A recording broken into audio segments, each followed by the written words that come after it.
আজকের গল্প গ্রামের বাড়ির শেষ রাতটা। শোন বাবা, এই কথাটা আমি কাউকে সহজে বলি না। আজ তোমাকে বলছি, কারণ এই গল্পটা না বললে মনে হয় বুকের ভেতরটা আজও ভারী হয়ে থাকে। আমাদের গ্রামের ওই বাড়িটা তুমি ছবিতে দেখেছ, মাঠের ধারে, বাঁশঝাড় আর পুরনো পুকুরটার মাঝখানে। একসময় মানুষে গিজগিজ করত, আর এখন, দিনের বেলাতেও কেউ একা যায় না। সেদিন ছিল আমাবস্যার রাত, আকাশে চাঁদ নেই, বাতাসে কেমন একটা ভেজা গন্ধ। বাবা শহরে, মা মামাবাড়ি গেছে। আমি একাই ছিলাম বাড়িতে। যাওয়ার কথা ছিল আমারও, কিন্তু পরীক্ষার বই পড়ার অজুহাত দেখিয়ে থেকে গিয়েছিলাম। ভুল করেছিলাম। সন্ধ্যের পর থেকেই বাড়িটা যেন বদলে যেতে শুরু করলো। জানালা দিয়ে বাতাস ঢুকছে, কিন্তু পাখা বন্ধ থাকলেও কেমন একটা শীতল অনুভূতি। উঠোনের কুয়োর দিক থেকে মাঝে মাঝেই টুপটাপ শব্দ, যেন কেউ জল তুলছে। আমি নিজেকে বোঝালাম, ইঁদুর হবে, বা ব্যাঙ, কিন্তু মনটা মানছিল না। রাত প্রায় 12টা, হঠাৎ করে বিদ্যুৎ চলে গেল। পুরো বাড়িটা অন্ধকার, কেরোসিনের কুপি জ্বালিয়ে বসেছি। তখনই, শোন বাবা, তখনই মনে হলো, কেউ যেন দরজার সামনে দাঁড়িয়ে আছে। ছায়া, স্পষ্ট একটা ছায়া। আমি ডাকলাম, কে ওখানে? কোনো উত্তর নেই, শুধু দরজার কাঠে ধীরে ধীরে আছড়ের শব্দ, খোঁচ, খোঁচ, খোঁচ। গলার ভেতর থেকে শব্দ বেরোচ্ছিল না, পা যেন জমে গেছে। হঠাৎ দরজাটা নিজে থেকেই খুলে গেল। ওইখানে দাঁড়িয়ে ছিল একজন মহিলা।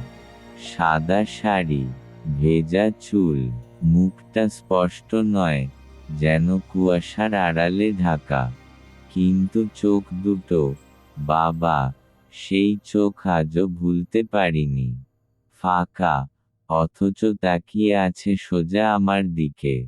সে কথা বলল না, শুধু হাত তুলে দেখালো উঠোনের দিকে।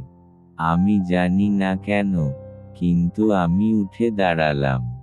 যেন কেউ আমার শরীরটা চালাচ্ছে। ধীরে ধীরে উঠোনে নামলাম। ঘাস ভেজা, কিন্তু পায়ে কোনো শব্দ নেই। পুকুরের ধারে এসে সে থামল। তখন সে প্রথম কথা বলল, শেষ রাতটা, কেউ থাকতে পারে না। তার কণ্ঠস্বর যেন বাতাসের ভেতর দিয়ে আসছে। আমি জিজ্ঞেস করতে চাইলাম, আপনি কে? কিন্তু মুখ খুলতেই মাথার ভেতর অসহ্য যন্ত্রণা শুরু হলো। হঠাৎ পুকুরের জল নড়ে উঠল। একে একে ভেসে উঠল ছায়া, মানুষের ছায়া। কেউ মাথা নেই, কারো হাত নেই। আমি চিৎকার করতে গিয়েও পারলাম না। মহিলাটা আবার বলল, এই বাড়ি ছাড়িসনি বলেই, তুই দেখতে পাচ্ছিস। আমি দৌড়াতে শুরু করলাম। পেছনে থেকে যেন অনেক পা দৌড়চ্ছে। দরজায় পৌঁছে দেখি, বাড়ির ভিতর আলো জ্বলছে। কিন্তু সেই আলো কুপির নয়, নীলচে। ভিতরে ঢুকে দেখি, ঘরের মাঝখানে বসে আছে আমি নিজেই। মাথা নিচু করে। আমি চিৎকার করলাম। তখনই সব অন্ধকার। চোখ খুলে দেখি, ভোর। আমি উঠোনে পড়ে আছি। গ্রামের লোকজন চারপাশে। তারা বলল, সারা রাত নাকি বাড়ি থেকে আলো আর কান্নার শব্দ আসছিল। সেদিনই বাড়িটা ছেড়ে আমরা চলে যাই। শোন বাবা, গল্পটা এখানেই শেষ না। কারণ গত সপ্তাহে আমি শহরের ঘরে বসে হঠাৎ দরজায় টোকা শুনলাম। ধীরে, পরিচিত সেই শব্দ, কোচ, কোচ। আর দরজার ফাঁক দিয়ে ভেসে এল একটাই কথা, শেষ রাতটা এখনো বাকি।